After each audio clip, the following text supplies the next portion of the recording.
This week on the Socratic Cinema podcast. I think you cut out for a second. Can you say white people again, just like really crisp? White people. She's divorced and has a 10-year-old son. Is this the 10-year-old son? Yes. His name is Noah. It looks like the kid who was in love with Zuri and Jesse on Disney. Yes, he does. Merry Christmas, everyone. Welcome to another episode of the Socratic Cinema podcast. I guess I should have said Happy Holidays, because that would be more inclusive of me. You bastard. I know. Hanukkah. People say Happy Holidays, but like Christmas, Hanukkah, Kwanzaa. Is there anything else I'm missing? Thanksgiving. Okay. Genuine question. I guess. Genuine question. How many people celebrate Kwanzaa? I have never met one person in my life who celebrates Kwanzaa. A lot of black people. Okay. Since it's good to know. Yeah. I didn't know either. I wasn't going to say anything. I think it's still good to include. Like, I've always included it. I've never. Yeah. I know it's like a harvest festival kind of thing, right? Like, or it's like a. Yeah. I don't know. Yeah. It's like a harvest timed thing where you just kind of celebrate black culture. I mean, like African black culture. Yeah. Love it. Yeah. I did a school research paper on Nigerian festivals and culture for Things Fall Apart once, so I know about the New Yam Festival. Oh, yeah. You're cultured, James. You're very cultured, I see. Yes. I know a lot about the Igbo holidays now.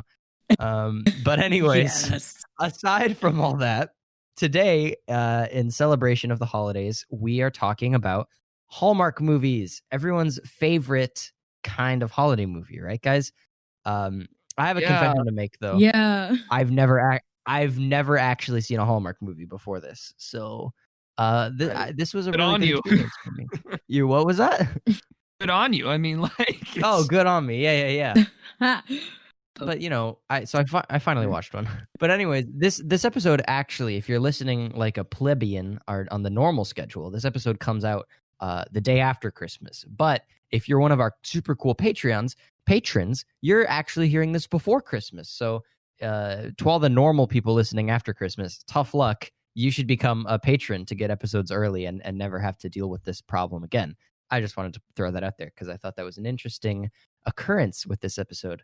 But anyways, I also wanted to say that as of you hearing this, there will be no episode next week because it's the holidays for us when we're recording. And we are taking a week off to be with our family and rest and celebrate and prepare for the annual Socratic Recordathon, which you guys are not ready for. Either are we. So. We're not ready either. We don't even know what movies we're going to watch, but that's besides the point.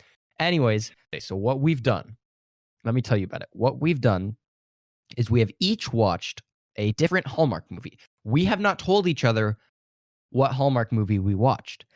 We made sure, obviously, we're not watching the same ones through some means, like, tracking release years and directors and stuff. But none of us know what the others watched.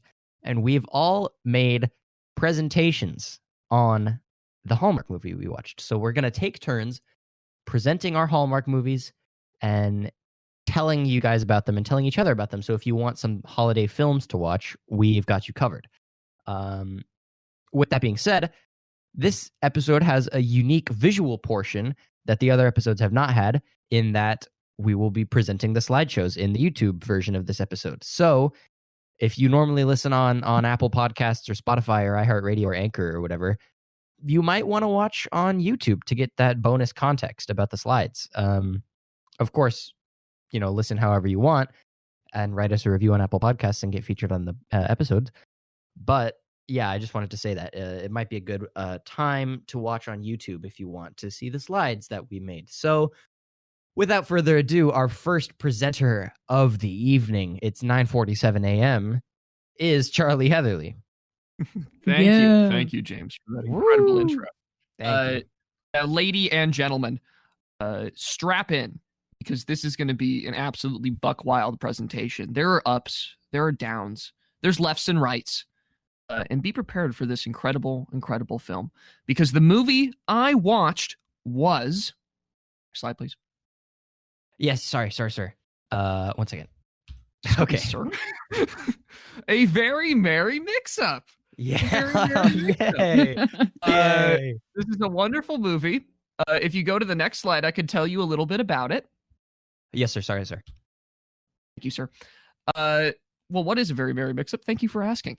Number one, it's just cinematically genius. I mean, the plot evolves throughout the story. Characters learn and grow. They become better due to the Christmas heart that this movie has. People are crying. There are Christmas traditions like Christmas trees and weird games where you compliment everyone. I don't know how that's a game. It's just literally giving people compliments. There's also old grandfathers with advice on love. And then additionally, my favorite point, it is so incredibly stupid, you would not believe what happens. I swear to God, it's wild. Just sit back. I'll take you through it, okay? All right. Let's go to the next slide. Now, what's the premise to this movie? Because really, that's what drew me in when I was picking movies.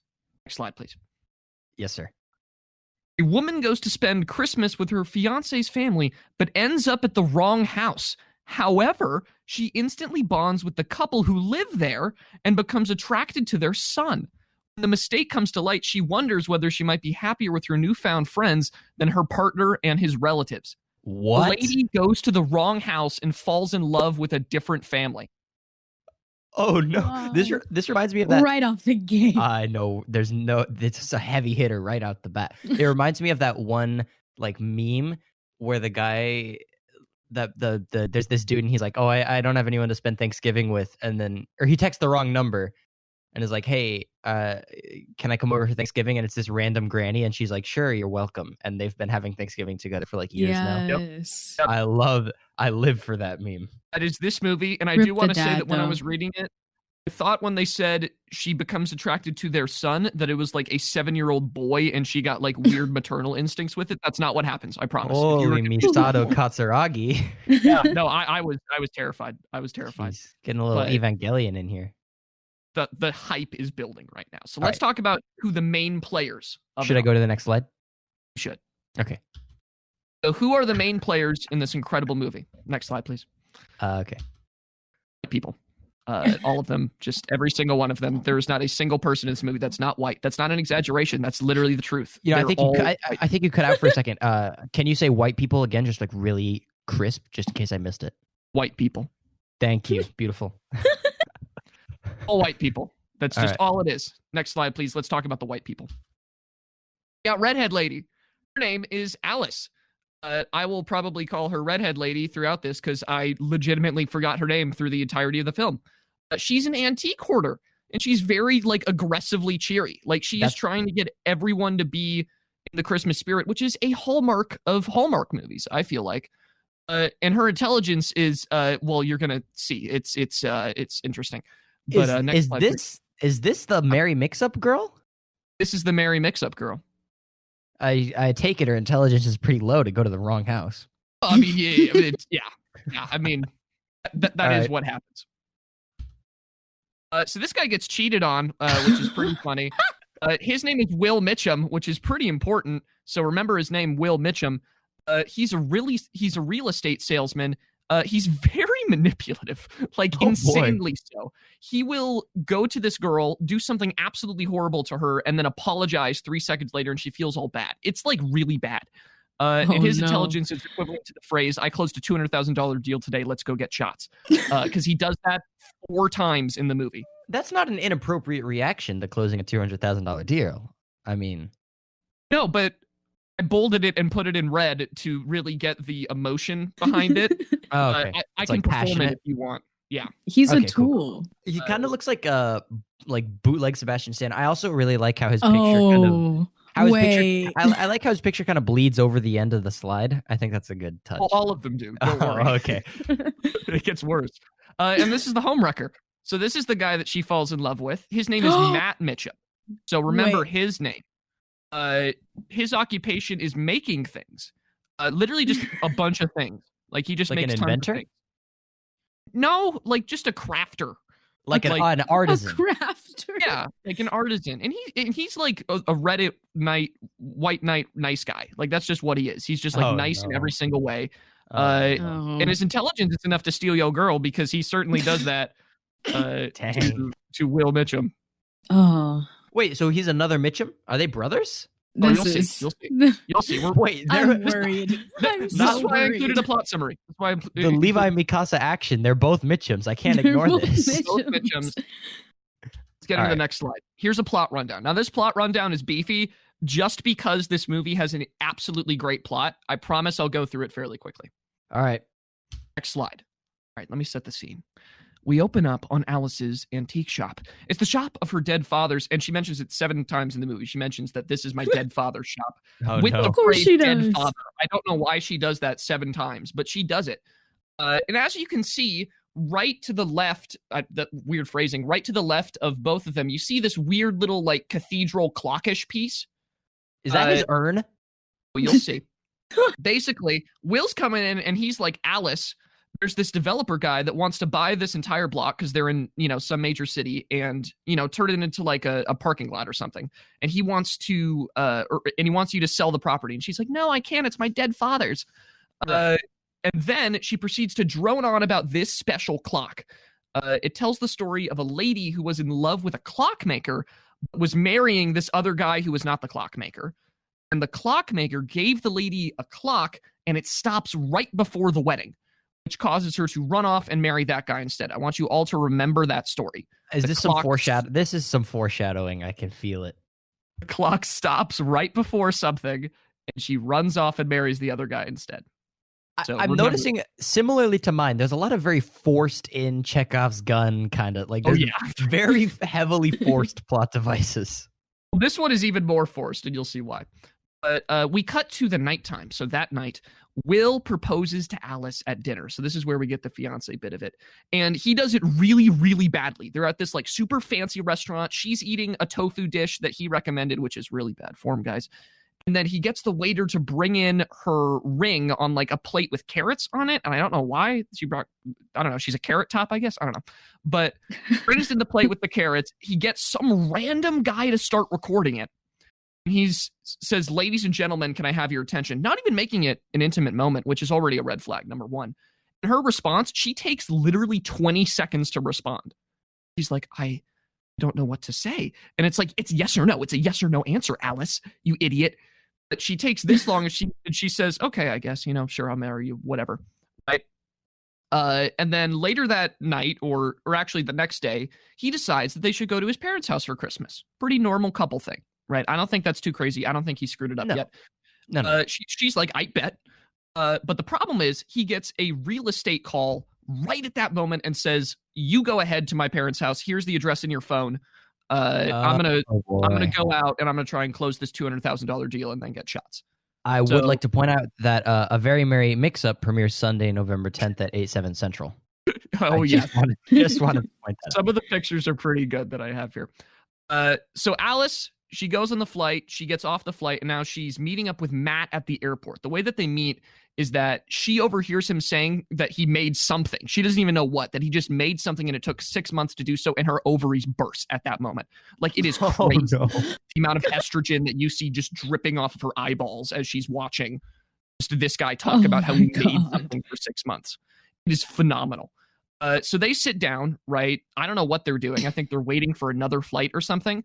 But he's like, this girl's hot. I want to go talk to her. He goes up and he has like this really crappy pickup line. And then she starts walking away. And then he goes up to like call her back and say something. She turns around and he basically spills coffee on her, like all over her white blouse. And she gets like pretty furious, like pretty, white girl mad. So it's like not super mad, but it's like, pretty contained rage. And he's like, oh my God, I'll do anything to make this better. Let's go drive to a dry cleaners. And she's like, oh, I don't know about that. Where are you going? And then they both say the same town whose name I forgot. Let's just call it, I don't know, Phyllisburg or whatever. And he's like, oh my God, I'm from Phyllisburg. And she's like, oh, okay, cool. So we can go to the same place. That's awesome. But the reason she says that is because she finds out that his family name is Mitchum and he has a brother named Billy. So she thinks that Matt's brother is her fiance. They literally get into a car crash as they're talking about something. They crash on a pole and then they're sent off to the hospital. Oh boy. Nobody was expecting this part. But let's go to the next slide and see what they do at the hospital. They start bonding and flirting. So literally Matt is over here trying to flirt with his brother's fiance. Just very openly. Like he just does not care, right? And she's telling him about, and Alice is telling him about all the crappy things that Matt does, right? Oh, he does this. So, she's telling him about all the crappy things that Bill does. And Matt's like, oh, I don't know. That's okay. I guess I would treat you better. And then Matt says, you have very clean fingernails to her, which is not the best pickup line. I will admit, on a scale of 1 to 10, I'd give it a solid, 4. Right. Sort of creepy. She eats it up. She is like, I love that. I love fingernails and all that. And he's like, nailed it. So Matt's parents come, they pick them up, and then they bring them back into the house, right? So now they're in the house, and they are literally her fantasy. Like, we've decorated everything for Christmas. We're making cookies, and everything's homemade, and we love antiques and making stuff. Like, they are everything that she's ever wanted. Dude, this is like I'm thinking of ending things. Yeah, really this slide is literally the good ending to End of Evangelion. This is just the good ending. Oh my god, you're right. The hospital scene good ending. Yes. Oh, jeez. It gets crazy. But they have to stay on the couch together and stay awake for 24 hours for concussion protocol. I don't know if that's true. I don't know if that's concussion protocol. Yeah, you are supposed to stay awake. Yeah. Okay, so they have to stay awake for 24 hours, and they put them on a couch with blankets and a roaring fire. So I don't know why they thought that'd be a good idea, but next slide. Let's see what they do on the couch. All right.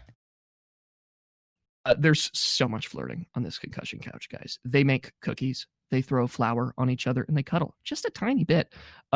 Both of them still thinking that she is the fiance to Matt's brother, which really begs the question, why is Matt trying to bone his brother's fiance? And why did you get an Alamy stock photo? Because this is a photo, that's a still from the movie.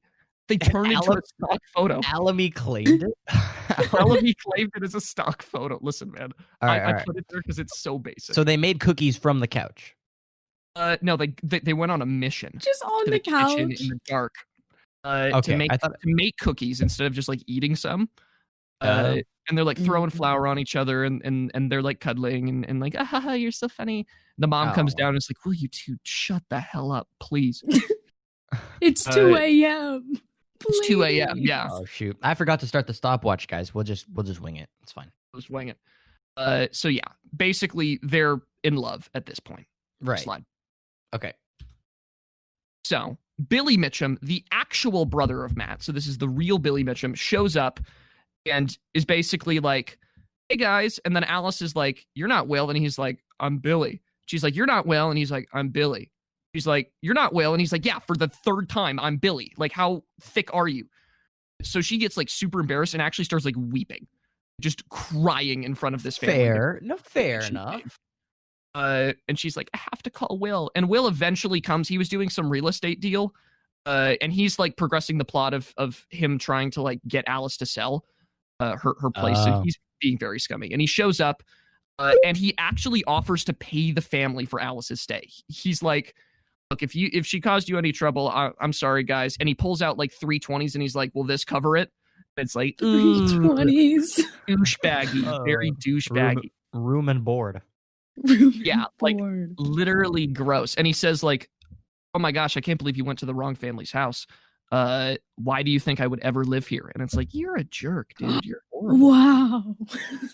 But Alice is going to Will's house, and this is Will's mom, and his family is like sterile and all about like chakras, so they don't hug, which is a big thing. I would really hope they're not sterile because Will was born somehow. No, I mean like the house is pretty sterile. I see. Not like reproductive wise, they're sterile. Like the house serious explaining to do. The Christmas mix-up is that Will's adopted. Yeah. No. That'd be really funny. But basically, the family has like no Christmas trees. They never give gifts on the holidays. It's really not fun. But we do find out, James, you're gonna love this, that Will was a weebaloo, whatever the Boy Scout thing is. Whatever a weebaloo. Weebaloo. Yeah. Yeah. So he was a weebaloo, and he got like the #1 sales award for selling like 2 tons of manure or something. Oh, it's Boy Scout popcorn, probably. No, it was definitely manure. Just definitely manure. Look, man, I don't know. 2 tons of manure. I promise you, I did not sell manure as a weebaloo. Well, he did, and he got an award that was better than yours, probably. So, I mean, he's the big deal, right? I got like a keychain or something. Oh, wow. Yeah, no, he got it. a fancy thing. So yeah, she hates it. Next slide. Alice hates them. She's really not loving it, and she's like brooding around, and she's like, "Can we go for a walk outside, Will?" And he's like, "No, it's cold." It's like, really, dude? Like you can't even do that. And Will's like, you know what? Instead of a walk, why don't you sell your dead dad's shop? And she's like, "No, that's my dead dad's." This is like the 6th or 7th time that she said it at this point. Right. And she's like, "I really don't want to sell this shop, even though it's worth $3.5 million. She could sell $3.5 million. Take the shop. I don't know why she doesn't sell, but basically, Matt over here. So she goes outside on the walk on her own. Matt is trying to convince her to leave Will, and she doesn't for some reason. She basically goes against her character and is like, maybe it's not destiny that we're meant to be or that we're meant to be together, Matt. Or I need to just decide my own stuff. It's like, oh, okay, whatever. I guess, you'll come back to him, instantly, whatever. She gets really sad, right? Because she's like, I want to be with this guy, but for some reason, I'm sort of walling myself off. Right. Matt goes back home and he starts making, you guessed it, clock. Wonder where this is going. Of course he is. Oh no. All right, next slide. Yeah, next slide. Basically, Matt makes the clock and then gives Alice the clock by way of his grandpa. He doesn't even give the clock to her because he's like still pouting. So he gives it to his grandpa. The grandpa shows up and gives it to her. And she cries again. She's like, "Oh my God, this is so sweet." And basically tells Will, "Look, we're not gonna get together. Like, come on, this is really dumb." And he's like, "No, I understand." Like literally, he's like, "I saw this coming." She's like, "Oh, okay." So she goes to the special Christmas tree that Matt and her like to hang out at. And right as that happens, the clock stops. Oh my gosh. Oh my God. And then they live happily ever after. They go back to the store and they find an expensive wedding ring from the Civil War era. I don't know why they had to include that. They laugh, and then the movie just ends. It just ends right there. Not the Confederate diamond. Literally Confederate diamond. I also want to point out, it's absolutely unintelligible what's happening in this picture. This is so blurry. This is the highest rise I could get, man. Oh my gosh. They're walking away, and those are snow sculptures to the right. So is that a Confederate snow, or is that a fedora? Oh, it's a fedora man with bags, but he's also probably, white still. Confederate. Got it. Yep. Got it. All right. So yeah, I hope you guys all understand the plot now, but let's go through my rating. All right. What is my rating? No, look, this movie's bad, but next slide. All right. If I had to give it a score, it would be a so bad that it's good 6.5 out of 10. Now I know, okay, I gave Over the Moon a 5 on a good day.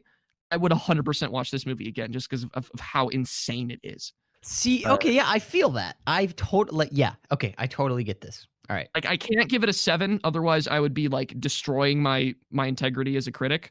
But 6.5, this is like a good guilty watch. I feel like the end points of your rating scale change with every podcast. Like the relative values are so different every time. Well, yeah, I mean, this movie really impacted me emotionally, so I had to change to it. Okay. All right. Okay. And then I have one last bit, my favorite quotes in this movie. Okay. Now, besides the "you have clean fingernails" bit, these are some of my favorites. Let's go over them. Love walks through the rain. Aww. Love walks through the rain. That means absolutely nothing. Eternity is where true love exists. That also means nothing. I think it's a reference to how the clock stops. Oh. But still, I don't know. Everything happens for a reason. Aww. Okay. A little soapy. Sometimes in life, you just gotta sell. Am I right? Hey, you just got, right? yeah, I feel just that. gotta do it. You just gotta sell. Will says to Alice, actually, when trying to convince her to sell, Look, you really love your antiques. You're more of a buyer. You love holding on to things, but I think you hold on a little too tightly. She's like, really bad way to convince me, salesman. Get out of here. My next favorite quote, I followed you. Yeah. On Instagram. Oh, no. Well, this actually comes when Will goes to the doorstep when Matt goes to the doorstep of Will's house, and Alice is like, how did you know where this was, Matt? And he's like, I followed you.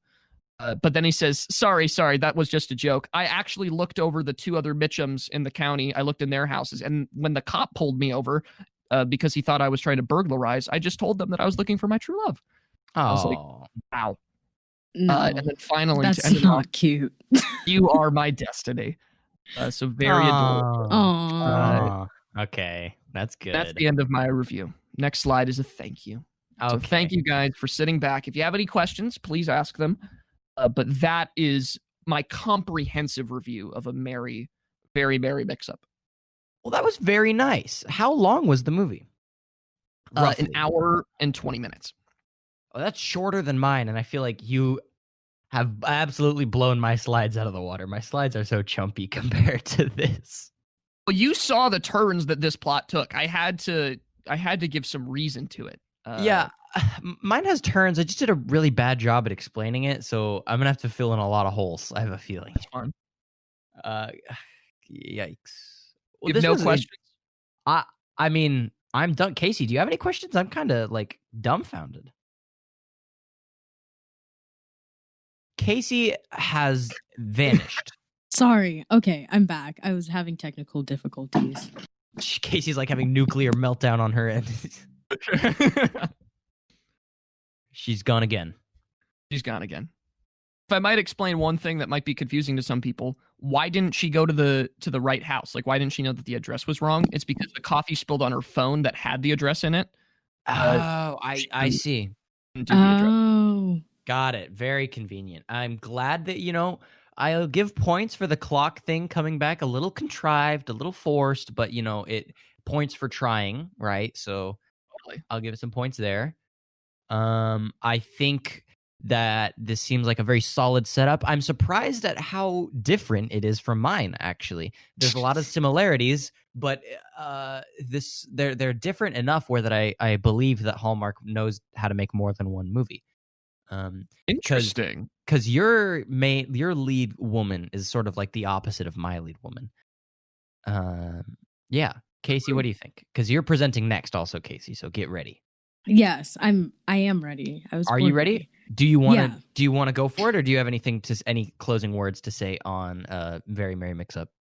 My closing words would probably be that this movie, just through you describing it, would have given me a conniption. So I appreciate this. I feel like the insanity of this movie, as you said, would have been enjoyable. But not for me. Not for Kasey. All right. Well, ladies and gents, Kasey, I'm going to pass you the mic. All right. And you just let me know when to change the slides, and I'll do my best. Oh, this is beautiful.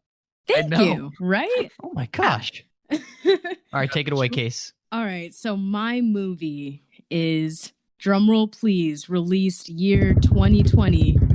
That's my drum roll. The Christmas House. Yes, ladies and gentlemen, The Christmas House. If you go to the next slide. Yes, sir. Yes, ma'am. So here is... I'm sorry. It's fine. So here is our poster. And as you see, we have 3 focal points in this story. I'm very intrigued in bottom right. Oh, yes. We're going to get to that. Wow, there's some progression here. Holy Hallmark. Okay. I'm in. I'm invested. All right. Go to next slide. So let's look at our main characters. Next slide. So we have the Lovebirds. We have Andy, who's the girl next door, the one that got away. She's a headstrong realtor. She's divorced and has a 10-year-old son, and that only matters because he's a plot device. Yes. His name is Noah. Noah, he looks like the kid who was in love with Zuri and Jesse on Disney Channel. Yes, he does. But like a white version. Like a white version. A magic kid, like he's the annoying one at the family parties who does magic. Yeah, well, yes.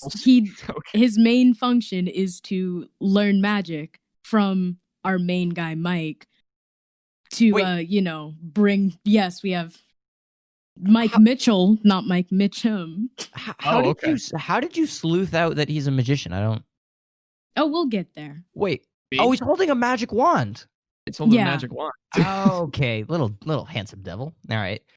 And then going to our main man, Mike Mitchell. I'm a serious actor. He's from New York, moved to LA, has a show.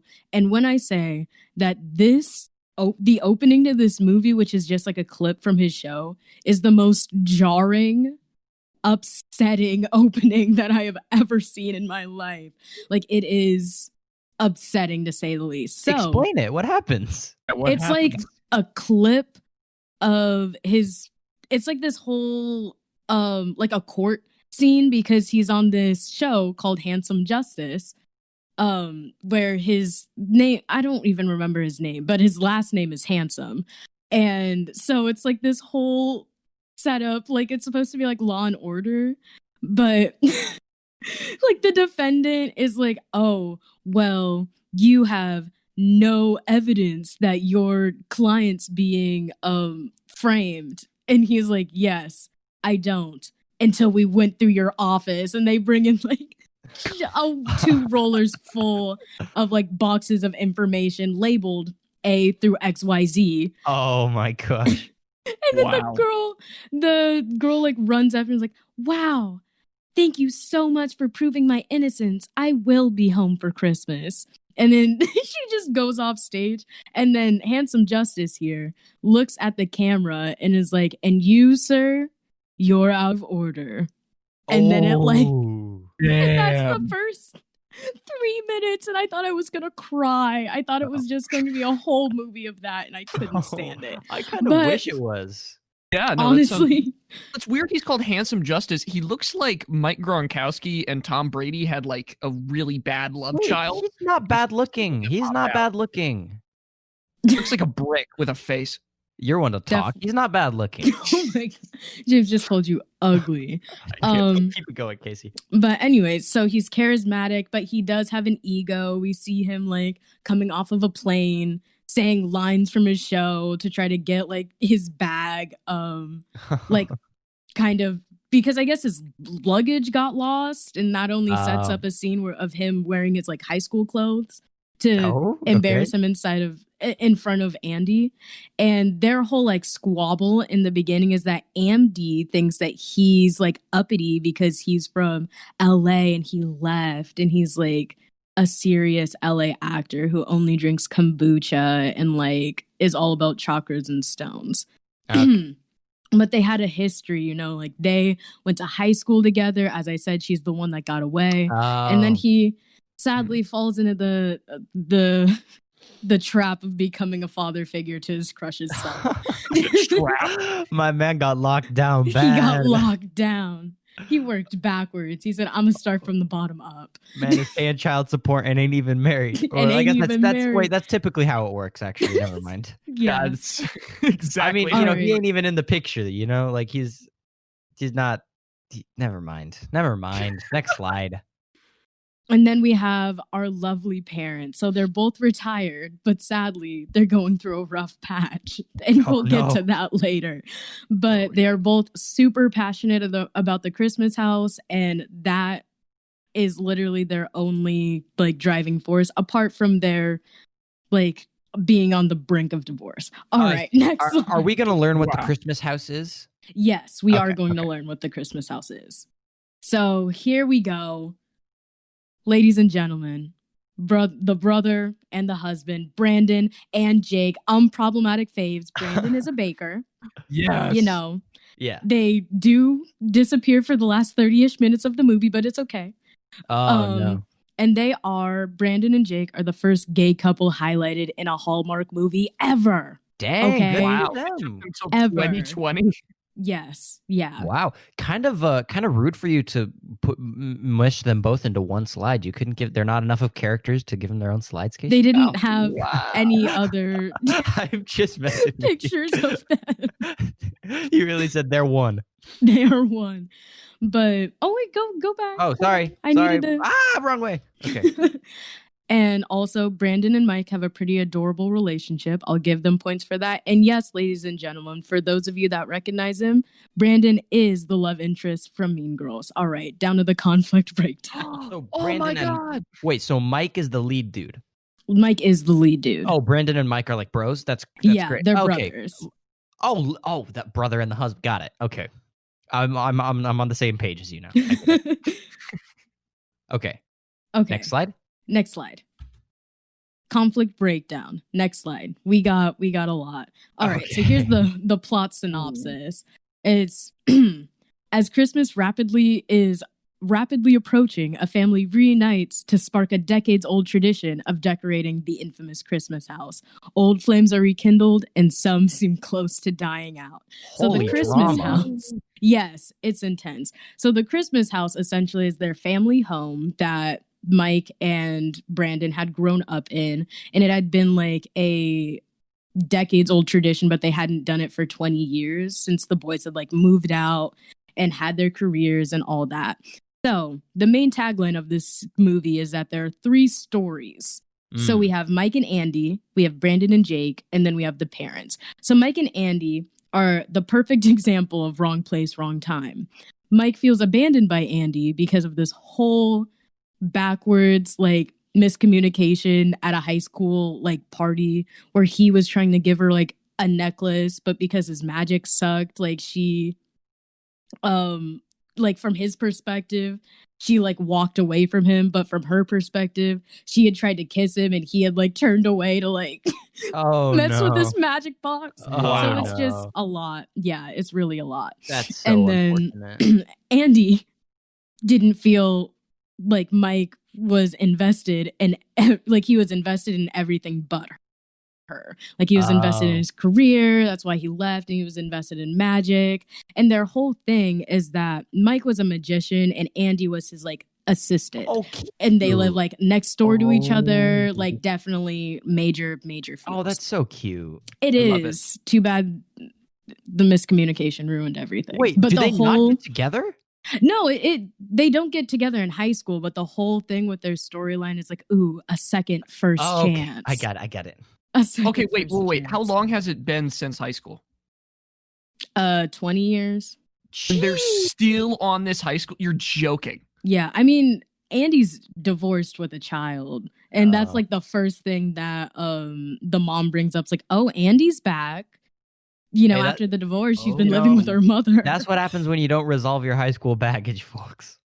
Literally, yeah. This is kind of like It's a Wonderful Life. The guy like has this high school fling, and then he leaves, and then he comes back to his high school fling and gets married to her. I just watched It's a Wonderful Life last night. That's why I'm fair. I would not have made that connection. It's such a good movie. Anyways. Okay, now we're going to Brandon and Jake, the gays, the girls. We love them. Oh my god. Sorry, I can say that. All right, swiftly moving on. Takes one to know one, Kasey. Right? So they have been struggling with the idea of their 4th adoption falling through, and how they essentially like set them up.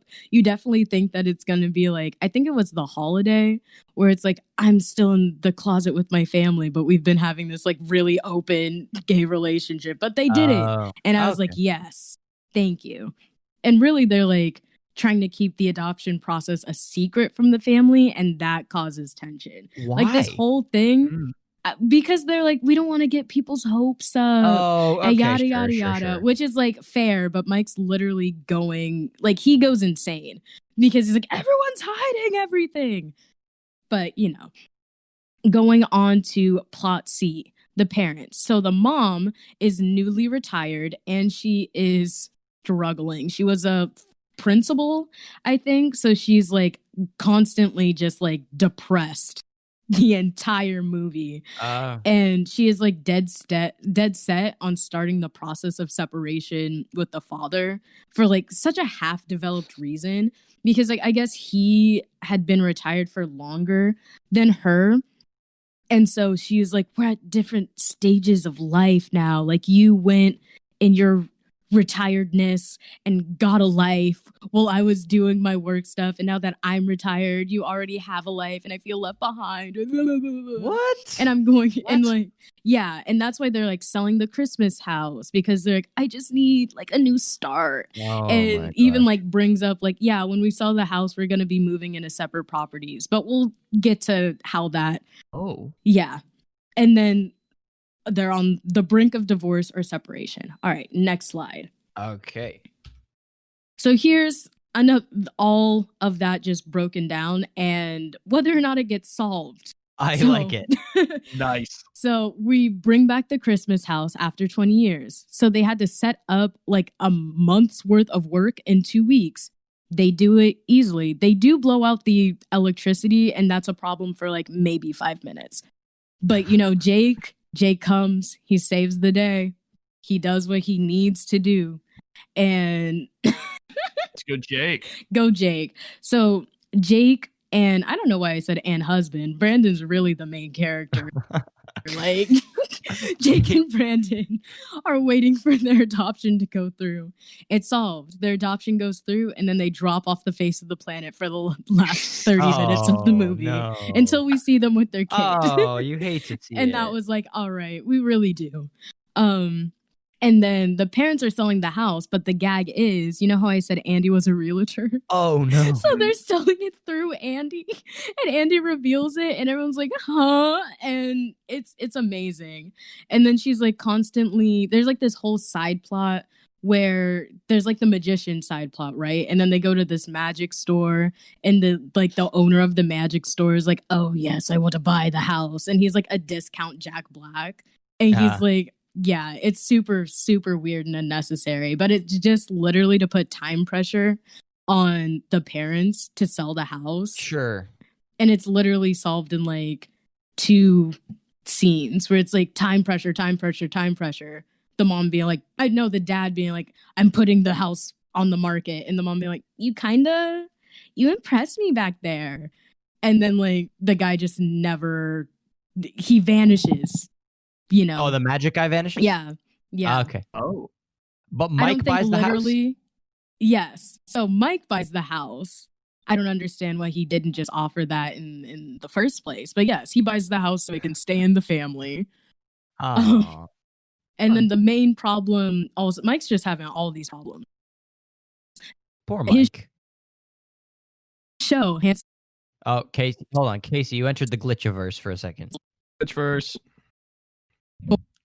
Oh, geez, Kasey. She's really entered the glitchverse. So Kasey.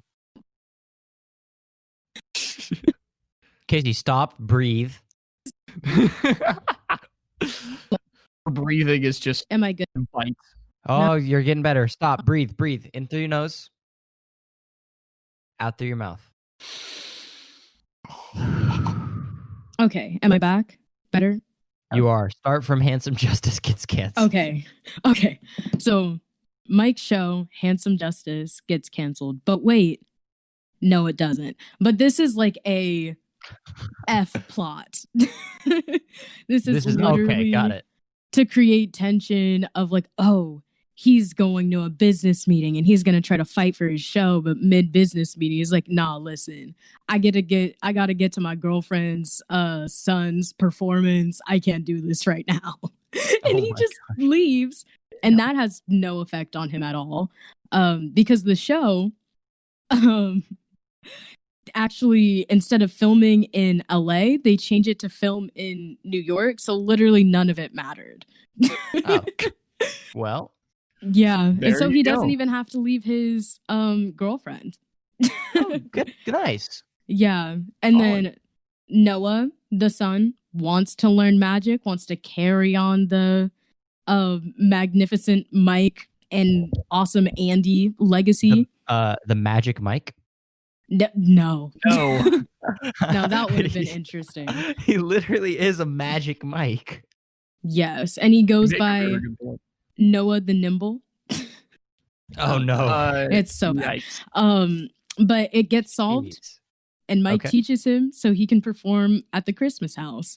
You know what I didn't include was the parents being on the brink of divorce. That also, the mom gets over herself, I guess. I mean, good. They're still like getting separate places, but she's like, oh yeah, I'm getting this place like on the Hudson. And the father that I've been like literally randomly ostracizing because he has a life, he's actually going to help me with the house. So, so they're literally, they're going to work out their issues. That's the Christmas house too. I hope so. All right, next All slide. right. Is the Christmas house like a haunted house, or like what is it just a fancily decorated home? We'll find out next time on Socratic Cinema when Kasey comes back from the Glitchoverse. The Glitchoverse. I did. Okay, repeat that one more time. What is the Christmas house? Is it just a fancy decorated house from Charlie Heatherly? Yes, it literally is. Their whole throughout the movie, like the mom takes on this like drill sergeant persona where she has this annoying whistle, and she's like blowing it at them, and they have to like go out and get trees, and each tree has like a theme, and they're like, she's super excited because we have inflatable like yard decorations. And I wish I could have found a picture of the actual house, but it's insane. Yeah. Like they have a scene of it being like Christmas Eve and everyone coming in, and I was like, holy COVID, random kids in your house. Dude, COVID has ruined regular movies for me. I can't not be like, why are all these people gathered up? Where are their masks? It's so bad. Exactly. I just want to point out that I thought this said 2 questions because of the font. I thought that was a 2. I thought that was a 2. I don't have 2 questions though. I have 1 question. I'm gonna move back up to brother and husband. Is there any like, how do you make this plot about wanting the divorce work? Because literally, there's nothing any of the characters can do about it. It's just like filing the paperwork and then waiting, right? Like, it's like making it's like making a side plot out of like, I wonder if my Amazon package will come on time. It's like, I guess we'll find out, and then I twiddle my thumbs. Well, I mean, they probably want to have their parents stay together, right? Oh, so they're involved in that. I see. Yeah, like, they don't want their parents to separate. Well, honestly, like Brandon, like as I said, Mike's losing his mind because he's like, Brandon's keeping a secret for me. Mom and dad aren't happy. I'm about to lose my show. I'm having emotional conflict with my high school sweetheart. And Brandon's like the most level-headed. He's like, sir. I see. They're the reality checks. He's like, it's not that serious. Yeah, they are the reality checks. Okay. I love that for them. Okay, yes. That's great. Yeah, that was my only question. Is just clarifying the role of Brandon and Jake. But I mean, the Christmas house seems like a really like intricate and solid film. Honestly, like honestly, yeah. Charlie's was high on the ridiculous-ometer. This one is like pretty reasonable, I think. Yeah. What do you give it out of 10? What's your verdict? Out of like Hallmark movies, I would give it maybe like 6.5. 7 because I don't know about the well, I have watched it twice. You've seen this twice? Yes. Well, I've seen it 1 and like maybe 3/4. When did you watch it the first time? At my grandma's house. And then you watched it again? Yes. I remembered this and I was like, I'm doing this one. If I can, I'm doing this one. Oh my gosh. Dang, so you're like committed to the Christmas house. Well, that was nice. I guess it's my turn then. That was really fun. Good job, Kasey. Good job, Kasey. Thank you. I like your theme. I think you win in the aesthetics department. Definitely. Yes. Definitely. But are you guys ready to take a trip to Window Wonderland? I don't know if I am. So, everyone, this is my film, Window Wonderland. It came out in 2013, directed by Michael Scott. Do with that what you will. Here's a picture of the poster, Window Wonderland. Here's our main characters in the wreath and not a window. I went with the tagline, actually surprisingly good, TBH, enemies to lovers, because this is a really great enemies to lovers arc. Yeah, without further ado, next slide. Sure, sir. Let's meet the characters, everybody. Oh boy. First up, I would like you all to meet the lovely Sloane Van Doren, no-nonsense employee at McGuire Department Store in the Big Apple. Sloane is doing her best to climb the corporate ladder and become the next lead window designer for McGuire. This is Sloane. She has a very chic, no-nonsense pixie cut. Important info. Currently dating Kenneth. Thinks Jake is a childish jerk who doesn't care about getting the window designer job. And is secretly hiding her real family to make people think she's an upper-class corporate girl. Oh, no. She is leading a double life, and there's a really cool metaphor. I didn't make a slide for it, but I'll talk about it. Next up, we got Jake Dooley. New employee at McGuire's, fun-loving artist, Jake is also working to be the next lead window dresser. He kind of, he's like she's, business, no nonsense, like type A, type B. I don't know the difference between the types, but one of them's type A and the other's type B. Jake is the fun type. He's very like comedic and makes jokes, blah, blah, blah. Important info. He's a really good painter. And he's also like a model for this community art class. So like he models and they paint him. I just thought I should point that out. He sleeps in the McGuire store since he's broke. Oh my God. He goes to the bed section and sleeps there. And all of his clothes, and all of his clothes are just stolen from the store. Like he climbs out of Come on, Corduroy. He climbs out of the bed in the store and puts on clothes from the mannequins in the store and goes to work in the store. Oh, that's so weird. Why do they let him do that? They don't. It's a secret. They have to have security cameras. This man is like... We'll get there. Get there. Okay. He comes from a small family in Maine that doesn't support his dreams of becoming an artist. So that's sort of his shtick. He also thinks Kenneth is a prick. He calls him Prince Kenny. Gotcha. I just think it's really nice. Next up, we have Mr. Finch. McGuire executive charged with finding the next lead window designer. Mr. Finch is high-strung, cynical, and generally finds both Sloane and Jake to be serious pains. Important info, none really. He's just their grumpy boss who gives them plot assignments.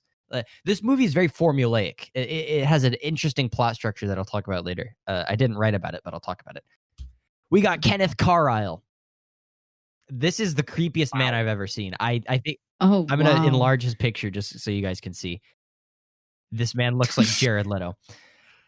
Kenneth Carlisle is the uber-rich son of an uber-rich banker who's well-connected with McGuire.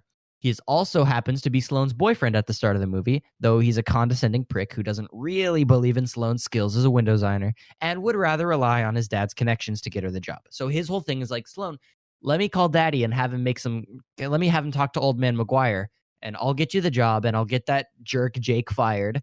And Sloane's like, no, I want to do this myself, Kenneth.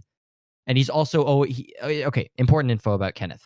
He's a huge jerk and is always doing fancy corporate stuff. Like, oh, I got to go to my firm's Christmas dinner. You should come with. Or, oh, I'm going on a vacation in Bora Bora. You should come with me, Sloane. He's never met Sloane's family. He also may or may not be a cheater. What does that mean? Oh, no. May or may not. You will find out whether he may or may not. Gotcha. Rita. Rita is the women's bathroom attendant at McGuire Department Store and is also vaguely related to Sloane somehow. They live together with Sloane's uncle. You figure it out. She's also good friends with Jake and encourages them to get together. Rita is lovely. Rita is the mom friend. She gives Jake homemade meals because she knows Jake is broke, and she gives Sloane all this love advice, and she's just generally great. She's lovely. Mac, however, is the unproblematic king of this movie. Mac is the friendly window designer and friendly window cleaner at McGuire. His daily routine consists of helping Jake with crossword puzzles and getting coffee from Sloane and providing plot-moving encouragement for the two to get together. Lots of grandpa love advice from Mac. Important info. He gave Jake the alarm codes to sleep in the store in peace. He's the best character. He's the best character in the whole movie. He has a dead wife and spends the holidays alone. He also mentions that a lot. He's always like, ever since my wife died, loved her till the day she died. Since then, I've been alone. It's like, okay, Mac. He also has his eye on Rita, if you catch my drift. I forgot to mention, Rita has her eye on Mac, if you catch my drift. Wink, wink. I love it. Are you guys ready for the plot run? So this is the cast. There's a lot of characters in this movie. It's very full. I didn't include because she's not that important. The only other is Mr. Finch white, do you think? He, to me, looks a little Hispanic. Could be. Anyways, but pretty white passing. I forgot to include the character with a whole 2 speaking lines, Megan. I ask if Mr. Finch is white because Megan might be the only minority in this movie. She has 2 speaking lines, and her whole character is just being Sloane's hot coworker who makes her feel insecure. That's it, by the way. Wow. Wow, that is depth. You know, like you remember in Kissing Booth 2, the fancy college girl who made the main character feel insecure? Yes. She's just that. She's just that. Let's talk about the plot. I said setting the scene like I was going to make multiple plots, but then multiple slides, and then I put it all in this one anyways, right? It's almost Christmas in New York. Unfortunately, the previous window dresser at McGuire Department Store quit, leaving a 95-year-old window dressing tradition in jeopardy. Mr. Finch now must choose between hardworking and professional Sloan Van Doren and fun-loving newbie Jake Doosley, I said Doosley instead of Dooley, to take the position. The two enter into fierce window designing competition, slowly learning more about each other's pasts in the process. Also, there's a fun B-plot where Mac and Rita kind of fall in love. In the end, we find out Kenneth cheated, and we find out Rita is actually Sloane's mom the whole time, and Kenneth thinks that's lame, so Sloane dumps him, and she and Jake get together. In the end, the final holiday display is Sloane and Jake kissing under the mistletoe in the window. It's cute.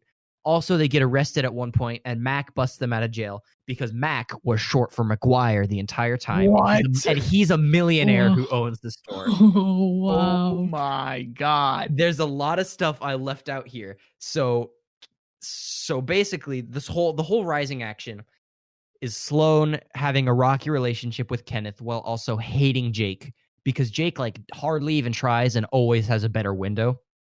It's not even funny how much better Jake is. And one day, after they're window designing for the night, Sloane hears Jake go back into the store, and she's like, I gotta figure out what's going on. And she sees Jake get ready for bed in the store, and she's like, what? And Jake is like, yeah, I live here. By the way, you can't get out tonight. The doors are locked. You have to spend the night in here with me now. Oh, and as a result of this, Sloane not only misses Kenneth's big corporate party that she was supposed to go to, but she also kind of falls in love with Jake, and they dance and they spend the night together. And when they wake up in the morning, Megan discovers them because the store's about to open, and it's really funny. And it's like, what were you two doing last night in the store overnight? Huh? It's really cute. I wish I included all this, but I was really in a rush to finish this slideshow. But yeah, so Rita was Sloane's mom the whole time, and Sloane didn't tell anyone because she was embarrassed that her mom is the bathroom attendant. And lo and behold, wow. Kenneth literally goes so Kenneth finds out Rita's Sloane's mom, and he's like, we can look past that. I can look past your mom. And Sloane was like, what? Oh, what a prick. And then Sloane was like, also, I can tell you cheated on me with Megan, by the way. And Kenneth was like, it was a one-time thing. You were busy.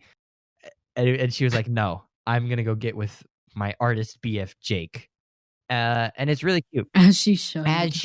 Yeah, and Mac just at the end, they get arrested for okay, here's the arrestment story. So the Sloane and Jake do a really terrible window designing thing. They just do a really bad job one day, and so they get fired. Then when they decide they're in love, they break into the store and set up this last display where they're kissing together in the window. But on their way out, the police arrest them because they broke into the store. And then Mac pulls up in this limo and is like, don't worry about it. And they're like, wow, Mac, you're rich? And he's like, yeah, it's short for McGuire. And they both wind up getting the lead window job, by the way. That's how that resolves, is they're both now the lead window designer, Sloane and Even Jake. though Sloane sucks at the job. Yeah, even though Sloane's really bad at the job. I have some pictures behind the click to add text box. Yoga Santa? So here is Sloane's window. Yoga Santa is Sloane's window. Lame, boring, boo. Jake's window is Man Cave Santa. Ooh, yeah, ooga booga, me like. This one's way better, right? Yeah. Here's them dancing in the store. I think it's a really cute scene. And then over here, I just really liked this shot. They did this thing because their windows are right next to each other. So they do this cool split screen thing a lot where they you can see them both. See, Jake's just screwing around, and Sloane's working hard, but Jake always does better in the end. And I just thought it's a really cool shot that they do a lot, kind of this weird split screen. There was surprisingly good filmmaking in this movie, honestly. And I honestly really wound up enjoying the movie. But the verdict, honestly, 7 out of 10. Wow. I would watch Oh, Window dang. Wonderland again. I would, in a heartbeat, watch Window Wonderland again. It was really not that bad. Any questions? Okay. Click to add text. I have one question. What are those? Well, this whole window dressing thing. So they're just like creating like mannequin sort of like mini Well, environments. have you ever you ever walk by like a store and they have stuff in the window to try and get you to like come in and buy? Sure. Yeah. That's their job, is making those displays. But they have to do it very cleverly and create like different scenes. Yeah, because McGuire's whole shtick is having crazy cool window dressing stuff. Gotcha. Okay. Yeah, so that's what they're trying to prove their skills, that they can be the next lead window dresser. It also seems like Jake works a lot harder just based on how much stuff is in his environment compared to Sloan. Kind of. I mean, but see, Jake does this really sweet thing where on the last day, like the second to last day, the big Christmas Eve window, he tries to he self-sabotages so that Sloan will get the job. So he does this very minimalist window with like just milk and cookies and a Santa hat, and it's just like in a barren room. And I honestly really like it, but I guess Sloan's window also sucked, so Mr. Finch fires both of them, and then they sneak in and blah blah blah, get arrested. But it's really not a bad movie. Like I really kind of actually liked it. There's a lot of really sweet moments, and there's this cool metaphor that Sloan does. So Sloan, while they're overnight in the mall, Sloan is like, my last name's not really Van Toren. I just added the Van to sound cool. And they're like sharing all these secrets about each other. And Sloan says this thing where she's like, she's telling Jake about how she like lies about her family, blah, blah, blah. So people will think she's professional and Kenneth will like her. And Sloan's like, I'm a window, Jake. You dress it up and you can see right through it, but you don't know it's actually like, it was sort of like she was making this play about how they dress up windows, just how she dresses up herself, blah, blah, blah. And there's a lot of fun window wordplay. Like when Jake is a model, the Sloan, for fun plot movement, winds up taking a class there to get in touch with her creative side to make better windows. And she walks in and Jake's a model. And the teacher's like, we're going to be painting eyes today. And Jake's like, windows to the soul. It's like, windows. There's lots of very fun dialogue in this movie. Like they make jokes about like kind of like, I don't know if you guys have ever read Dale Carnegie's book How to Win Friends and Influence People. No. It's a famous like self-help book. They make a joke about that. They make a Casablanca joke. Like it's I was just impressed, honestly. Like I thought Hallmark movies were gonna suck, and when this one didn't entirely suck, I was like blown away. So yeah, 7 out of 10. Kasey, do you have any questions? Does anyone have any closing thoughts? I don't have any questions per se, but this is like the second movie that we covered where it's like casual cheating. Well, so she didn't straight up cheat until after she broke up with Kenneth. Like the most intimate she ever got with Jake was this dance. They didn't kiss or anything. Like, okay, fair. There was no like. Well, you could argue this is like emotional cheating. But there was no like. Yeah, she broke up with Kenneth. Kenneth deserved it. Well, Kenneth cheated on her. Kenneth deserves all of the horrible things. Well, yeah, so this is the other thing that happens in Hallmark movies.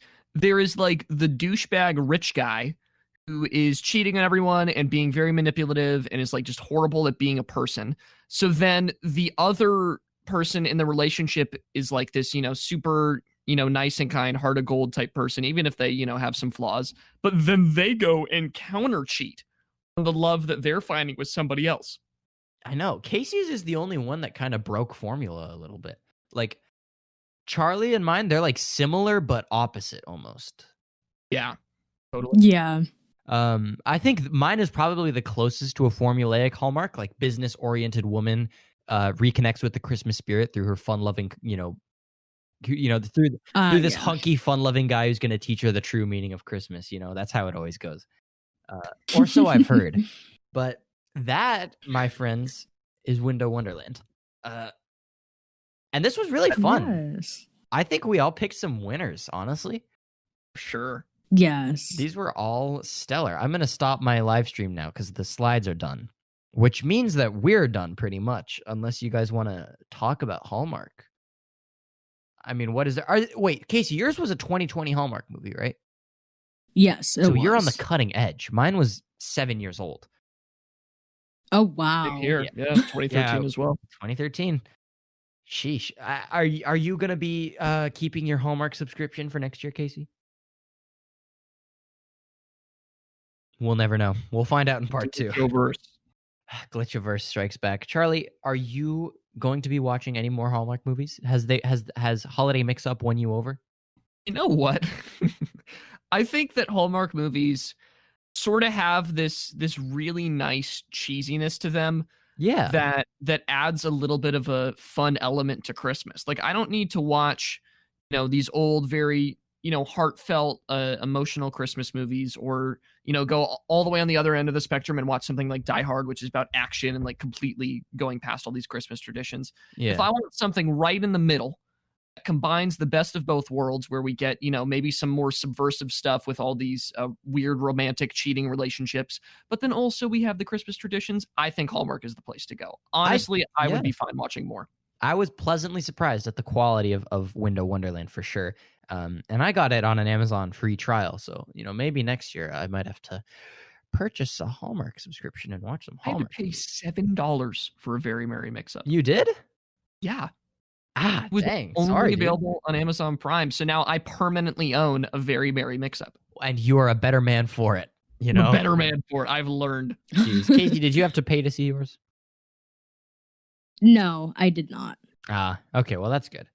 Got shafted. Yeah. Sheesh. Well, I mean, I had fun. I think I'm definitely going to be watching more Hallmark movies in the future. I honestly want to watch Very Merry Mix-Up. Like, I would love to do it as a group, as like just a fun activity. I think that'd be really great. Holiday bonding. Yeah. Recordathon is all going to be Hallmark movies, actually. I'm down. Our honestly. 2021 theme is it's just Hallmark the whole year. I guess that's it then. I guess Merry Christmas and Happy Hanukkah and enjoy your Kwanzaa.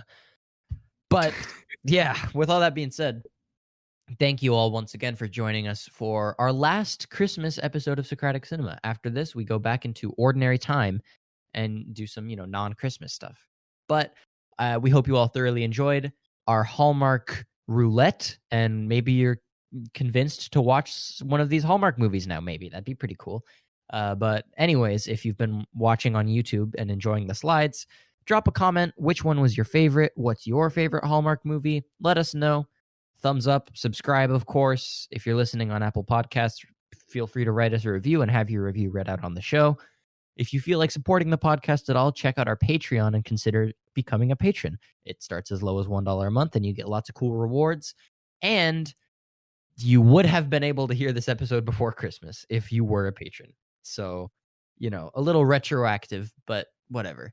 Anyways, yeah, I think that's about it.